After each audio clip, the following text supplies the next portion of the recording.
Hello बच्चा party. कैसे हैं आप सब लोग। जैसा आपसे प्रॉमिस किया था, मैं नेक्स्ट वीडियो लेके आपके सामने आ चुका हूं। इस वीडियो में हम आईआईटी भुवनेश्वर के बारे में जितने भी आपके प्रॉब्लम्स हैं वो सारे सॉल्व कर देंगे। राइट। इस साल का एलिजिबिलिटी क्राइटेरिया भी हमारे सामने आ चुका है। राइट। तो इसको थोड़ा डिटेल में समझते हैं। बच्चों के बहुत सारे डाउट्स हैं। भैया यहां कहीं नहीं लिखा है कि पीसीएम जरूरी है, या फिर सेकेंड ईयर ड्रॉपर या फर्स्ट ईयर ड्रॉपर कौन सा अलाउड है। तो ये सारी प्रॉब्लम्स आज इस वीडियो में आपकी सॉल्व हो जाने वाली है। मुझे पता है कल आपका एग्जाम हो गया, आप बहुत टेंशन से रिलीव हो गए, लेकिन अब आपके मन में ये चल रहा है मेरा पेपर अच्छा नहीं हुआ, कट ऑफ कितना जाएगा, क्या मुझे आईआईटी मिलेगा नहीं मिलेगा। राइट। ये सारी चीजों के बारे में बात करेंगे। राइट। कि दूसरों का पेपर कैसा गया, शिफ्ट 1 का अच्छा गया क्या पेपर इजी था क्या, शिफ्ट 2 का पेपर इजी था क्या। ठीक है, मेरी तो शिफ्ट 1 थी जो डिफिकल्ट था पेपर, शिफ्ट 2 का पेपर मुझे लगता है इजी था। या मैंने शिफ्ट 2 में पेपर दिया है, शिफ्ट 1 का पेपर बहुत इजी था, काश मुझे शिफ्ट 1 देने को मिलती तो मेरा रिजल्ट बेटर आता। देखो अब ये सब चीजें सोचने का टाइम नहीं है। राइट। अभी जैसा मैंने आपको अपने पिछले वीडियो में बताया था कि आपको सिर्फ 2 चीजें करनी है। पहली चीज ये क्लियर करना है कि आप कौन से लेवल का बीएड देने वाले हो। Preparatory stage, middle stage, secondary stage, foundational stage, कौन से स्टेज का बीएड आपके लिए बेस्ट रहेगा वो आपको चूज करना है। सेकेंड चीज जो आपको देखनी है, कौन सा कॉलेज हमें सेलेक्ट करना है। राइट। कौन सा कॉलेज, मैं किसी भी कॉलेज पे हाथ रख दूं तो क्या मुझे मेरे पसंद का डोमेन मिलेगा, ऐसा नहीं है। तो इन दोनों चीजों पे आपको अब काम करना शुरू करना है। और इसी सीक्वेंस में लास्ट हम वीडियो लाए थे आईआईटी खड़गपुर के, हमने पूरे डिटेल्स, फ्रेश डिटेल 2025 के आपको बताए थे। और अब मैं आपको 2026 के आईआईटी भुवनेश्वर के पूरे डिटेल्स क्लियर करता हूं। ओके। फिर भी अगर कोई चीज प्रॉब्लम रह जाती है, please you can message me, I will try to answer that. Okay, let us start now. Okay, let us start. The first thing है, चलिए यहां से पढ़ना शुरू करते हैं। जो जो इंपॉर्टेंट लगेगा वो लिखना शुरू करेंगे। आप भी एक पेन पेपर लेके बैठ जाइए, कोई प्रॉब्लम कोई डाउट आपके मन में नहीं छोड़ूंगा, सब कुछ एकदम प्रॉपरली क्लियर कर दूंगा। This should be the first and last video जो आपको आईआईटी भुवनेश्वर का देखना पड़ेगा। Candidates must have secured the following minimum aggregate or equivalent grade in 10+2 exam depending upon their category. तो इन्होंने बोला है, ये उनकी वेबसाइट पर दिया हुआ है। राइट। क्या बोल रहा है, बोल रहा है कि कैंडिडेट्स यानी आप सब की बात कर रहा है, मिनिमम क्या होना चाहिए, एग्रीगेट बता रहा है। अनरिजर्व्ड, यू आर मतलब अनरिजर्व्ड मतलब जनरल कैटेगरी के लिए 60% चाहिए, जहां पर आईआईटी खड़गपुर में सिर्फ 50% चाहिए था। यहां पर इन्होंने स्टैंडर्ड्स थोड़ा हाई कर दिया है, 60% अनरिजर्व्ड कैटेगरी को चाहिए। ईडब्ल्यूएस कैटेगरी को भी 60% चाहिए। तो ध्यान दीजिएगा ईडब्ल्यूएस वाले बच्चों, कुछ रहम नहीं हुआ है, 60% आपको भी चाहिए एग्रीगेट 12th में। ओबीसी 55%, एससी एसटी पीडब्ल्यूडी को 50% है। ठीक है। बट एक चीज जो मुझे पता है, जो बच्चा आईआईटी आना चाहता है, डोमेन सब्जेक्ट में उसे अच्छा करना पड़ेगा, कंपटीशन बहुत ज्यादा है। तो ये तो मैं एज्यूम करके चल रहा हूं कि किसी भी बच्चे का 60, 55, 50 इतने नहीं होंगे परसेंटेज। 12th में कम से कम 70, 75, 80 इससे ज्यादा ही होगा, ये मैं एज्यूम करके चल रहा हूं। राइट। बच्चे इतने अच्छे पढ़ाई में होते हैं तब वो आईआईटी की तरफ आने की कोशिश करते हैं, नहीं तो आते ही नहीं है। जरूर आप कमेंट में लिख करके बता दो कि आपको कितना परसेंटेज मिला है 12th में, अगर तो आप ड्रॉपर हो, या तो आपने अभी 12th दिया है तो रिजल्ट अगर आ गया है तो बता दीजिए, नहीं तो अवेटेड रिजल्ट लिख दीजिएगा। बट आई होप आप एज्यूम कर रहे होंगे कि आपका 60% तो ज्यादा आना ही चाहिए, तभी आपको अनरिजर्व्ड कैटेगरी में मिलेगा या ईडब्ल्यूएस में मिलेगा। ओबीसी के लिए 55%, पीडब्ल्यूडी के लिए सॉरी एससी एसटी पीडब्ल्यूडी के लिए 50%। ये पॉइंट क्लियर हो गया कि मिनिमम कितना चाहिए। सो मिनिमम हमको चाहिए 60% अनरिजर्व्ड के लिए। मैं अनरिजर्व्ड के एंगल से बात कर रहा हूं, ठीक है, 12th में। अच्छा, आगे क्या है second point, candidate must have appeared in all the 7 subjects in NCET. तो कुछ बच्चे, ध्यान से सुनना, कुछ बच्चे बार बार ये कमेंट कर रहे हैं कि भैया मैंने केमिस्ट्री का एक भी क्वेश्चन अटेम्प्ट नहीं किया, मैंने फिजिक्स का एक भी क्वेश्चन अटेम्प्ट नहीं किया, या मैंने मैथ्स का एक भी क्वेश्चन अटेम्प्ट नहीं किया, एंड फॉर दैट सेक मैंने किसी भी एक सेक्शन का कोई भी क्वेश्चन अटेम्प्ट नहीं किया, तो क्या मैं एलिजिबल हूं? तो मैं आपको बता दूं, देखो यहां क्लियरली मेंशन्ड है, candidates must have appeared in all the 7 subjects in NCET. सारे 7 सब्जेक्ट्स अटेम्प्ट करने चाहिए।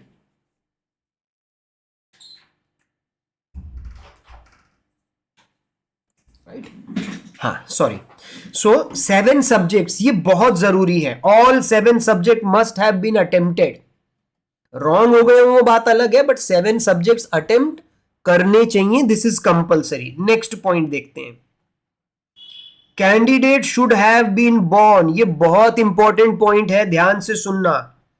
बच्चे बोल रहे हैं, मैसेजेस आ रहे हैं, sir second year dropper allowed है कि नहीं। तो यहां पर मैं आपको क्लियरली बता दूं, लास्ट ईयर यहां पर ये वर्ड मेंशन नहीं था। लास्ट ईयर सिर्फ उन्होंने मेंशन किया था 20 इयर्स तक अलाउड है। जनरली एक बच्चा क्लास 12th में 17 या 18 इयर्स का होता है, बड़ा मान के चलते 18 इयर्स का होता है, ठीक है। तो 2 साल का ड्रॉपर होगा तो 20 इयर्स अलाउड था, लेकिन अब देखो इन्होंने ना चेंज कर दिया है, तो इसलिए ध्यान देना। सो 20 ईयर नहीं लिखा है, अब लिखा है a candidate should have been born on और आफ्टर। मतलब ध्यान से सुनो, अगर आप 2005 1 अक्टूबर के बाद पैदा हुए हो तो आप अनरिजर्व्ड कैटेगरी और ईडब्ल्यूएस के लिए एप्लीकेबल हो, ठीक है। 1 अक्टूबर 2002 के बाद पैदा हुए हो तो ओबीसी के लिए एप्लीकेबल हो, और एससी एसटी पीडब्ल्यूडी के लिए 2000 अक्टूबर 1 से पहले पैदा हुए हो के बाद पैदा हुए हो तो एलिजिबल है। इनको छोड़ देते हैं, हम अनरिजर्व्ड की यहां पर बात करते हैं। अनरिजर्व्ड में क्या बोलते हैं, अक्टूबर 1 2005। तो ध्यान से सुनना, इसका मतलब ये हो गया, अगर मान लेते हैं आप जनवरी में पैदा हुए, 2005 जनवरी में अगर आप पैदा होते हो, तो इस साल जनवरी में आप ऑलरेडी 20 साल के हो चुके हो, तो आप एलिजिबल हो नहीं हो, यानी आप 20 इयर्स के हो, आप एलिजिबल नहीं हो, क्योंकि क्या बोलता है, अक्टूबर 1 के बाद ही आप एलिजिबल हो 2005 में अगर आप बॉर्न हुए हो।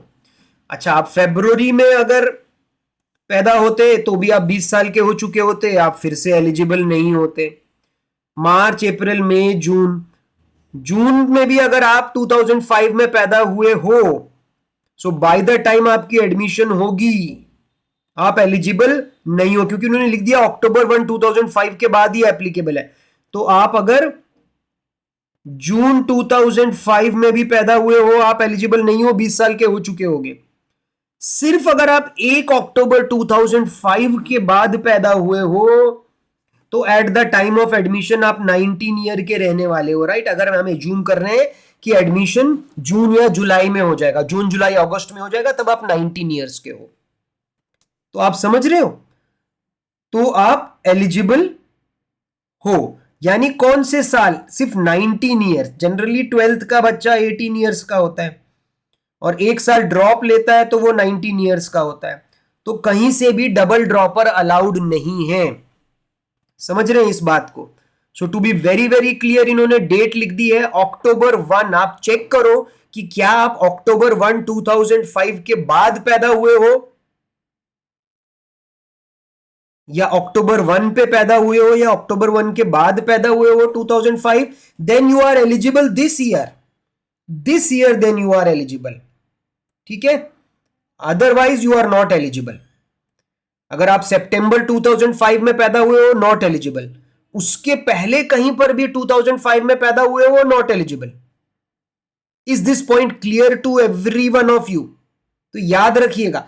सो 20 ईयर, 2 साल का ड्रॉपर, ये सब सोचने की जरूरत नहीं है। बस ये देखिए क्या आप अक्टूबर 1 2005 के बाद पैदा हुए हो। अगर मैं अपने ऊपर अप्लाई करता हूं, मैं 2006 का बॉर्न हूं, तो मैं 2006 का बॉर्न हूं, करेक्ट, तो इसका मतलब मैं एलिजिबल था इस साल भी, तो एक ही साल का तो ड्रॉप हुआ है मेरे लिए, राइट। तो क्या आपका ये पॉइंट क्लियर है? ओके, आगे चलते हैं। Next point number 4, for admission in physics. तो देखो मैंने आपका एज का प्रॉब्लम तो पूरी तरीके से आपको समझ में आ गया होगा, मैंने सॉल्व कर दिया है, there is no issue with that. Okay, now let us move on to one more query. एक और क्वेरी बार बार आ रही है कि सर ये लोग कहीं पीसीएम तो नहीं लिख रहे हैं कि 12th में पीसीएम पीसीएम पीसीएम, तो हम अप्लाई कर सकते हैं। देखो उसके पीछे का सीक्रेट मैं समझाता हूं। फॉर एडमिशन, अगर आपको फिजिक्स में एडमिशन चाहिए एज अ मेजर, आपको फिजिक्स एज अ मेजर करना है, कहां से? आईआईटी भुवनेश्वर से, ठीक है। 4 मेजर है इनके पास, फिजिक्स, केमिस्ट्री, मैथमेटिक्स और इकोनॉमिक्स। अगर आप फिजिक्स में मेजर करना चाहते हैं तो इन्होंने क्या बोला है? Candidate must have written the NCET. आपने एक तो एनसीईटी का इस बार का एग्जाम देना होना चाहिए, और वो भी किस में? फिजिक्स में देना होना चाहिए as one of the domain subject. तो यही थोड़ा सा ट्रबल का इशू है। कुछ लोग क्या बोल रहे हैं, कुछ बच्चे ये बोल रहे हैं कि भैया यहां तो क्लियरली लिखा है कि आपके डोमेन में, आपके डोमेन सब्जेक्ट्स में सिर्फ फिजिक्स लिखा है, कहीं नहीं लिखा है कि केमिस्ट्री होना चाहिए, या कहीं नहीं लिखा है कि मैथ्स होना चाहिए, राइट। ओके, तो बोलते हैं सिर्फ यानी कि अगर मैं डोमेन में फिजिक्स ले लूं और साथ में कुछ फिजिकल एजुकेशन ले लूं या सोशियोलॉजी साइकोलॉजी ले लूं, तो मैं तो एलिजिबल हूंगा ना, क्योंकि यहां लिखा है कैंडिडेट मस्ट हैव रिटन 2025 का एनसीईटी, तो मैंने दे दिया। और इनको सिर्फ फिजिक्स चाहिए था डोमेन में, वो तो मेरे पास है। पर अभी रुको, ध्यान दो, अगला पॉइंट पढ़ो। अगला पॉइंट बोलता है candidate must have studied physics and maths in the 10+2। तो यानी बच्चे ने 12th क्लास में कम से कम फिजिक्स एंड मैथ्स पढ़ा होना चाहिए। पहली बात तो यह है कि अगर कोई बच्चा फिजिक्स एंड मैथ्स पढ़ रहा है, ध्यान से सुनना, 12th में, तो यानी ये भी एक क्राइटेरिया डाल दिया, मतलब फिजिक्स और मैथ्स पढ़ रहा है, मतलब वो साइंस स्ट्रीम का बच्चा है। तो उनको बोलने की जरूरत नहीं है आपको कि भाई पीसीएम का बच्चा होना कंपलसरी है। एक तो वो बोल रहे हैं आपने फिजिक्स का डोमेन देना चाहिए। फिजिक्स का डोमेन एग्जाम कोई बच्चा कब देगा? जब उसने फिजिक्स पढ़ी होगी, तभी तो वो डोमेन सब्जेक्ट सेलेक्ट करेगा ना। कि कोई भी बच्चा फिजिक्स उठ करके ले लेगा डोमेन, ऐसा नहीं है ना। अच्छे नंबर आने चाहिए तभी लेगा ना। तो अच्छे नंबर के लिए उसको 11th-12th में पढ़ना चाहिए, यानी फिजिक्स कंपलसरी है बोल रहे हैं। और साथ में बोल रहे हैं 12th में आपके पास मैथ्स भी होना चाहिए। तो फिजिक्स और मैथ्स किस बच्चे के पास होता है? किसी आर्ट्स के बच्चे के पास होता है क्या फिजिक्स और मैथ्स? नहीं होता। कॉमर्स के बच्चे के पास होता है, सिर्फ मैथ्स होता है। पर कॉमर्स के बच्चे के पास भी फिजिक्स नहीं होता, तो वो भी एलिजिबल नहीं है। यानी वो लिख नहीं रही है क्लियरली कि पीसीएम चाहिए 12th में, बट यहां अननोइंगली वो यही चीज तो बोल रहे हैं। आगे देखो और ध्यान से सुनो, तो फिजिक्स और मैथ्स उसका 12th के लेवल पे होना चाहिए। अब भाई जिस बच्चे का 12th के लेवल पर फिजिक्स और मैथ्स होगा, वो डोमेन में सिर्फ फिजिक्स लेगा और मैथ्स नहीं लेगा, वो मैथ्स भी लेगा डोमेन में। वो डोमेन में कुछ और सोशियोलॉजी तो नहीं ले लेगा ना, उसने तो वो पढ़ा ही नहीं होगा। फिजिकल एजुकेशन शायद ले ले, बट हो सकता है फिजिक्स ले ले, मैथ्स ले ले। अब आप बोल रहे हो कि सर इसका मतलब तो ये है कि अगर मैंने लिया होता फिजिक्स और मैंने दूसरा लिया होता मैथ्स, तीसरा मुझे केमिस्ट्री पसंद नहीं है, मैंने उसकी जगह ले लिया फिजिकल एजुकेशन, तो अब मैं पॉइंट नंबर 1 को तो वायलेट नहीं कर रहा हूं ना, क्योंकि मैंने फिजिक्स ले लिया है डोमेन में, ठीक है। दूसरा सेकेंड पॉइंट कि 11th और 12th में मेरे पास फिजिक्स और मैथ्स था, ठीक है, तो मैंने मैथ्स भी था, मेरा फिजिक्स भी था, तो मैं पॉइंट नंबर 2 को भी वायलेट नहीं कर रहा हूं।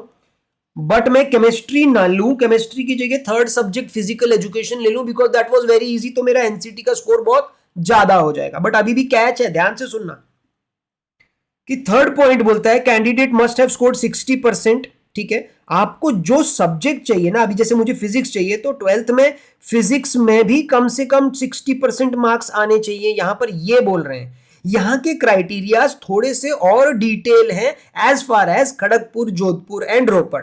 ध्यान से सुनना। तो अगर आपको फिजिक्स चाहिए, क्योंकि अभी हम फिजिक्स की बात कर रहे हैं, तो आपको फिजिक्स में भी कम से कम 60% मार्क्स आने चाहिए। चलो मान लेता हूं वो भी आपके आ गए, क्योंकि आप फिजिक्स में अच्छे थे इसीलिए तो आप फिजिक्स एज अ डोमेन ले रहे होंगे, राइट? उसको भी मान लेते हैं।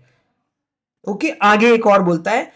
अब देखो एक चीज और है कि जब आप किसी ऐसे बड़े आईआईटी जैसे इंस्टीट्यूट में जाते हैं, वहां आप एक मेजर सब्जेक्ट लेते हो और एक लेते हो माइनर। ठीक है, तो मेजर तो आप ले रहे हो फिजिक्स, तो अब माइनर में तो फिजिक्स नहीं ले सकते ना। माइनर में आप क्या क्या लोगे? माइनर में या तो आप केमिस्ट्री लोगे या माइनर में आप मैथ्स लोगे। अब ध्यान से सुनना, यहां क्या बोलता है, क्योंकि फिजिक्स आप मेजर ले रहे हो तो माइनर आप क्या लोगे? या तो केमिस्ट्री या मैथ्स। तो देखो केमिस्ट्री की बात कर रहे हैं यहां पर, chemistry not as a major. For chemistry अगर मुझे माइनर चूज करना है तो मैंने केमिस्ट्री पढ़ा होना चाहिए, मैथ्स पढ़ा होना चाहिए 10+2 में।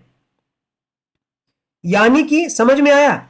इसका मतलब अगर आपने थर्ड सब्जेक्ट फिजिकल एजुकेशन लिया है तो भी आप एलिजिबल नहीं हो, क्योंकि आपको कल को एक माइनर भी चाहिए होगा, और वो माइनर केमिस्ट्री कब मिलेगा? जब आपने 12th में केमिस्ट्री पढ़ा होगा। आपको जो सब्जेक्ट माइनर में चाहिए वो माइनर में आपने 12th में पढ़ा होना चाहिए। तो अब समझ में आया कि आप ना सोशियोलॉजी ना फिजिकल एजुकेशन, यानी यहां आपको थर्ड केमिस्ट्री ही लेना पड़ेगा। बोले सर मैं तो केमिस्ट्री नहीं लेना चाहता हूं माइनर, मैं माइनर लेना चाहता हूं मैथ्स। फिजिक्स ले लूंगा और माइनर ले लूंगा मैं मैथ्स। तो देखो क्या बोल रहा है, for choosing mathematics as a minor candidate must have studied mathematics in their 10+2। ओ, तो यहां पर बात बन जाएगी उसकी, यहां पर उसकी बात बन जाएगी। For choosing maths as the minor, तो यानी कि आप केमिस्ट्री तो नहीं ले सकते, आप फिजिक्स के साथ साथ मैथ्स एज अ माइनर आप ले सकते हो। तो यहां मुझे तो एक लूप होल दिखाई दे रहा है, आप लोग बताना। ठीक है, यानी अगर आपको, ध्यान से सुनना, अगर आपको भुवनेश्वर में फिजिक्स में मेजर करना है और साथ में मैथ्स में माइनर करना है, तो आप फिजिक्स एज अ डोमेन ले लेना, और मैथ्स आपका 12th में होना चाहिए, करेक्ट? तो मैथ्स आप अपने डोमेन में ले लोगे, करेक्ट? मैथ्स आप अपने डोमेन में ले लोगे, क्योंकि कैंडिडेट ने 12th में मैथ्स पढ़ा होगा तो वो ले लेना। और तीसरा जो सब्जेक्ट है वो केमिस्ट्री की जगह आप फिजिकल एजुकेशन या कोई और ले सकते थे, प्रोवाइडेड आपको मैथ्स माइनर मिलेगा। फिर आपको केमिस्ट्री माइनर नहीं मिल सकता, क्योंकि केमिस्ट्री माइनर तब मिलेगा जब आपके 12th में आपने, एक minute, must have studied, chemistry का है, must have studied chemistry and maths in that. तो केमिस्ट्री तो आपने पढ़ाई होगा ना, बट आप अभी क्या कर रहे हैं, अब आप सिर्फ एक ऐसा सब्जेक्ट ले रहे हैं केमिस्ट्री की जगह। हाँ ये अच्छा है, ये सही है, ये सही है। तो समझ में आया आपको ये पूरी बातें, कि अगर आप, पर अब पता है इसमें प्रॉब्लम क्या हो जाएगी? इसमें प्रॉब्लम ये हो जाएगी कि अगर आपने फिजिक्स, मैथ्स और फिजिकल एजुकेशन लेकर के, फिजिकल एजुकेशन में स्कोर करना इजी है एज कंपेयर टू केमिस्ट्री, आपके नंबर भी बहुत अच्छे आ गए, बट प्रॉब्लम ये हो गई कि गलती से अगर आपका फिजिक्स और मैथ्स पेपर अच्छा नहीं गया होगा, ठीक है, फिजिक्स और मैथ्स पेपर अच्छा नहीं गया होगा, और आप गलती से आईआईटी भुवनेश्वर की लिस्ट से आउट हो जाते हैं, तो फिर आपको ना खड़गपुर मिलेगा, ना आपको जोधपुर मिलेगा, ना आपको रोपड़ मिलेगा। क्यों? क्योंकि उनके प्रोस्पेक्टस में क्लियरली लिखा है कि 12th में पीसीएम होना चाहिए और डोमेन में भी सिर्फ पीसीएम ही होना चाहिए। आप समझ रहे हैं? सो आईआईटी भुवनेश्वर वो लोग अप्लाई कर सकते हैं जिनका फिजिक्स, मैथ्स और तीसरा सब्जेक्ट फिजिकल एजुकेशन या कुछ और भी लेते तो काम चल जाता, बट तब सिर्फ किसके लिए एलिजिबल होते? वो सिर्फ भुवनेश्वर के लिए एलिजिबल होते, और भुवनेश्वर में भी सिर्फ मेजर फिजिक्स और माइनर मैथ्स के लिए फिर वो एलिजिबल हो पाते। समझ रहे हैं? आगे चलते हैं। अच्छा, अगर आपको एज अ केमिस्ट्री आपको एज अ मेजर रखना है तो वही क्राइटेरिया, केमिस्ट्री लेना चाहिए आपको डोमेन में। तो यहां हम डोमेन की बात कर रहे हैं, डोमेन में आपको केमिस्ट्री चाहिए, और बोल रहे हैं ये लोग कि 12th में कम से कम आपने केमिस्ट्री और मैथ्स पढ़ाओ। तो जिस बच्चे ने 12th में केमिस्ट्री और मैथ्स पढ़ाओ तो वो साथ में फिजिक्स तो पढ़ेगा ही, और हो सकता है जैसे मैंने फिजिकल एजुकेशन लिया तो ये 3-4 सब्जेक्ट लेके तो उसने पढ़ा होगा, तो उससे रूल नंबर 2 भी वायलेट नहीं हो रहा है, 1 भी वायलेट नहीं हो रहा है। मैंने केमिस्ट्री ले लिया domain. Candidate must have scored, वो सब बाकी छोड़ देते हैं। अब अगर केमिस्ट्री कोई मेजर ले रहा है तो माइनर वो क्या क्या ले सकता है? माइनर वो ले सकता है या तो फिजिक्स ले सकता है, या तो वो माइनर ले सकता है केमिस्ट्री, केमिस्ट्री नहीं, केमिस्ट्री तो ऑलरेडी मेजर में है, तो फिजिक्स माइनर ले सकता है, या मैथ्स माइनर ले सकता है, या इकोनॉमिक्स माइनर ले सकता है। तो माइनर का देख लेते हैं। फिजिक्स को एज अगर माइनर सब्जेक्ट चाहिए है तो आपने फिजिक्स और मैथ्स पढ़ी होनी चाहिए 12th में। तो आपने 12th में फिजिक्स और मैथ्स पढ़ी होनी चाहिए, तो यू आर एलिजिबल। तो केमिस्ट्री वाले बच्चे जिन्होंने डोमेन में केमिस्ट्री लिया है और उसके अलावा कुछ और 2 सब्जेक्ट उन्होंने डोमेन में लिए हैं, कोई प्रॉब्लम नहीं है, कोई प्रॉब्लम नहीं। आप कुछ और सब्जेक्ट, केमिस्ट्री कंपलसरी होना चाहिए, आप पीसीएम के स्टूडेंट होने चाहिए 12th में, ठीक है। बट फिर बात वहीं आ जाती है कि अगर आपने 11th-12th में पीसीएम पढ़ा होगा तो आप यहां केमिस्ट्री के साथ और क्या क्या ले लोगे डोमेन में? आप या तो फिजिक्स लोगे, या तो आप मैथ्स लोगे, या ज्यादा से ज्यादा आपने फिजिकल एजुकेशन पढ़ी है तो फिजिकल एजुकेशन लोगे। तो अगर आपने फिजिक्स, केमिस्ट्री और फिजिकल एजुकेशन लेके भी कर लिया तो आईआईटी भुवनेश्वर में आपके लिए चांस है, ठीक है, क्योंकि केमिस्ट्री आपने डोमेन में लिया, यू आर एलिजिबल, ठीक है। बाद में केमिस्ट्री के साथ अगर आपको फिजिक्स चाहिए तो फिजिक्स के लिए भी आप एलिजिबल हैं। मैथ्स के लिए देख लेते हैं। मैथ्स के लिए बोलता है माइनर के लिए candidate must have studied maths, तो वो भी आपने किया हुआ है। इकोनॉमिक्स के लिए मस्ट हैव स्टडीड मैथ्स, ठीक है। तो यहां पर हम थोड़ा सा रूल्स को थोड़ा सा अच्छे से समझें तो आप केमिस्ट्री में भी पीसीएम ही होना चाहिए आपका, ओके।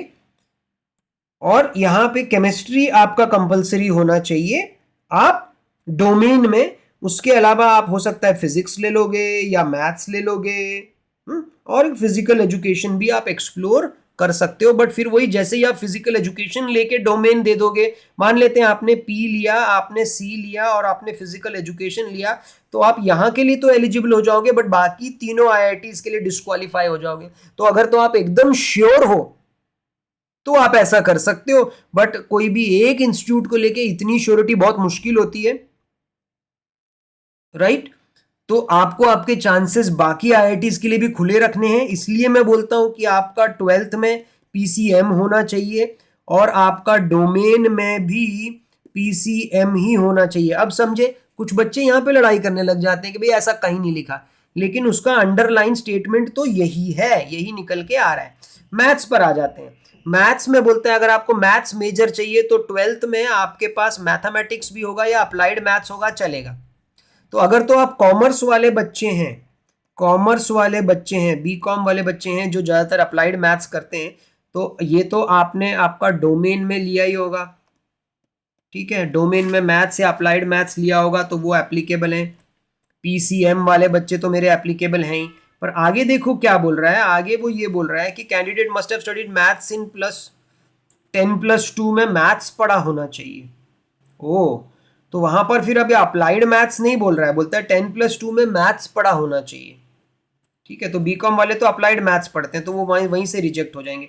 अब आगे भी रिजेक्ट होने का कारण मैं बता रहा हूं क्यों बीकॉम वाले क्यों रिजेक्ट हो जाएंगे, क्योंकि सिर्फ अप्लाइड मैथ्स के बाद आपको कोई ना कोई फिजिक्स या केमिस्ट्री जैसा या इकोनॉमिक्स जैसा आपको सब्जेक्ट तो लेना पड़ेगा ना माइनर में।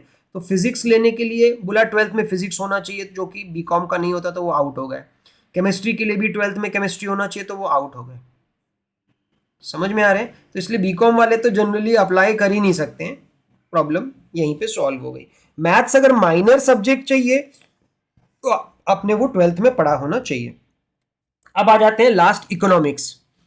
इकोनॉमिक्स मेजर अगर चाहिए तो आपने या तो मैथ्स लिया हो या अप्लाइड मैथ्स लिया हो डोमेन में।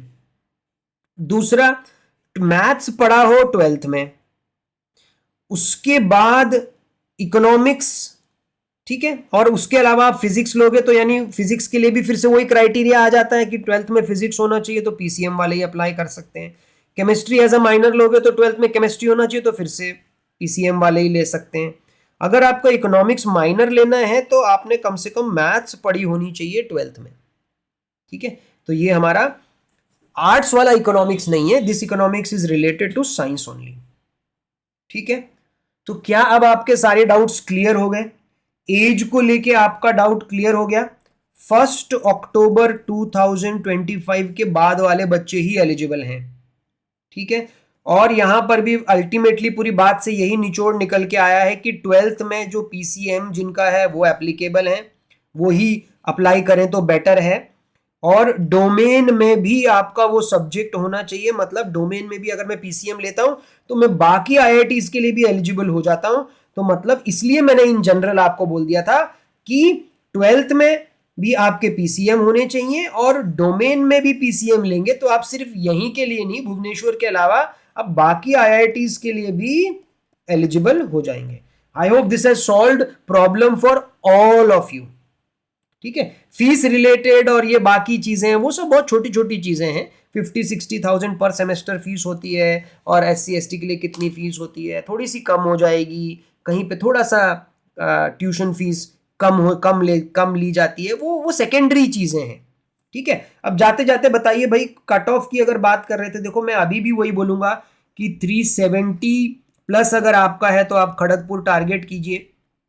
मैं आपसे कल ही बात कर रहा था लाइव में कि जो पहली बस है उसमें जितनी 50 सीट्स हैं उसमें बैठने के लिए आपको 370 या 360 के बीच में आपका स्कोर होना चाहिए। तो एक 50 बच्चों की बस भर के निकल जाएगी, उसके बाद, ठीक है, तो 350 प्लस जिसका होगा वो फिर, क्योंकि लास्ट ईयर सबसे पहले खड़गपुर ने निकाली थी अपनी लिस्ट और क्लोज किया था, उसके बाद भुवनेश्वर की बारी आई थी, उसके बाद भुवनेश्वर वाली बस शुरू हुई थी, करेक्ट। तो भुवनेश्वर में थोड़ा सा कट ऑफ और नीचे चला जाता है।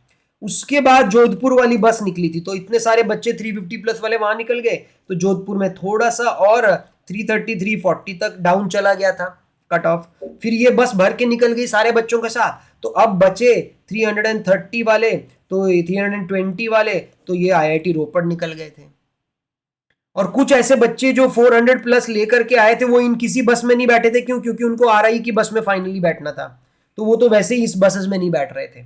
तो मैंने आपको कल किस्मत की बात भी बोली थी, राइट। तो अगर आपकी किस्मत अच्छी होगी तो आपसे ज्यादा नंबर वाले IITs में अप्लाई नहीं करेंगे, या वो कोई दूसरे इंस्टीट्यूट में अप्लाई कर रहे होंगे, ठीक है, और आपको बस में बैठने का नंबर मिल जाएगा। सो अपनी हिम्मत मत हारिए, और कौन से कॉलेजेस में अप्लाई कर सकते हैं, क्योंकि हर कॉलेज में हर सब्जेक्ट नहीं मिल रहा है।